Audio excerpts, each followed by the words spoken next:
तर ते विस्तार अधिकारी माळी साहेब स्वतः ब्रह्मदेव जरी आले तरी हे काम होणार नाही.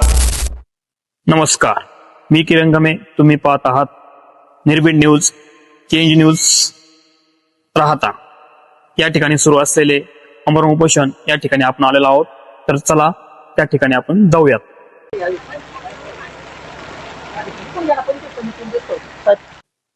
नमस्कार, मी किरण गमे, निर्भीड न्यूज, केजे न्यूज.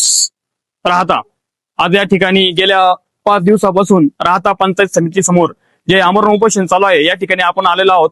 तर या ठिकाणी तुम्ही बघू शकता बेमुदत आमरण उपोषण बुधवार दिनांक 15 जुलै 2026 रोजी तिथं त्यांनी काही मागण्या मांडलेल्या आहेत. अतिक्रमण नोटीसच्या संबंधितील मुद्दे या ठिकाणी त्यांनी मांडलेले आहेत.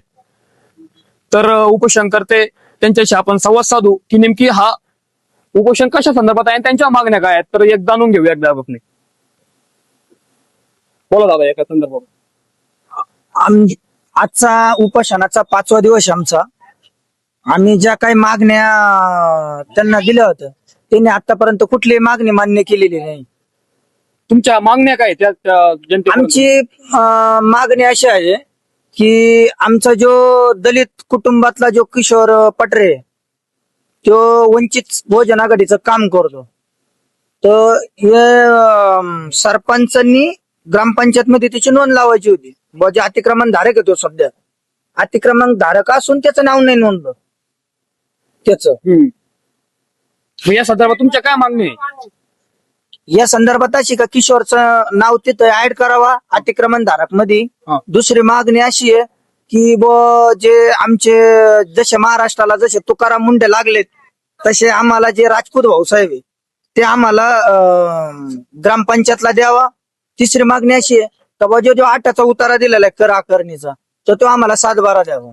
म्हणजे जेणेकरून कसं आम्ही त्याच्यावर काहीतरी करून आमच्या स्वतःची हालचाल करू. हे उपोषण किती दिवसापासून सुरू आहे? हे 15 तारखेला सुरू झालेलं आहे. आजचा 5वा दिवस सुरू झालाय. 5वा दिवस उपोषण सुरू आहे. तर तुम्ही बघू शकता या ठिकाणी सर्व माता भगिनी आणि बंधू या ठिकाणी उपस्थित आहे. आणि भर पावसामध्ये या ठिकाणी उपोषणाला 5 दिवस झालेले. भर पावसामध्ये हे व्यक्ती इथं बसलेले आहेत. तर यावर काय उत्तर मिळेल याची अपेक्षा आपल्याला लागलेली आहे. तर निर्भीड न्यूज चॅनलच्या माध्यमातून आपण या ठिकाणी जनतेपर्यंत पोहोचवत आहोत. तर धन्यवाद. स्वतः ब्रह्मदेव जरी आले तरी हे काम होणार नाही. सुजय दादा आणि साहेबापर्यंत हा विषय गेलेला नाही अजून.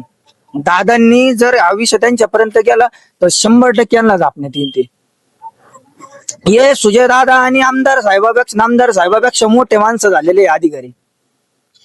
म्हणजे यांना धाक कोणत्या गोष्टीचा राहिलेला नाही ना. आणि जे ग्रामसेवक जे निमगावला यावा म्हणून नामदार साहेबांची शिफारस आहे तिथं.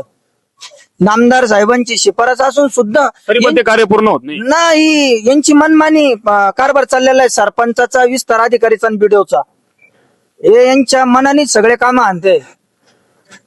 हे आज 5 दिवस झाले उपसरपंच विद्यमान उपसरपंच आहे. उपसरपंचाला त्याचं उपसरपंच अजिबात ऐकत नाही. ग्रामसेवक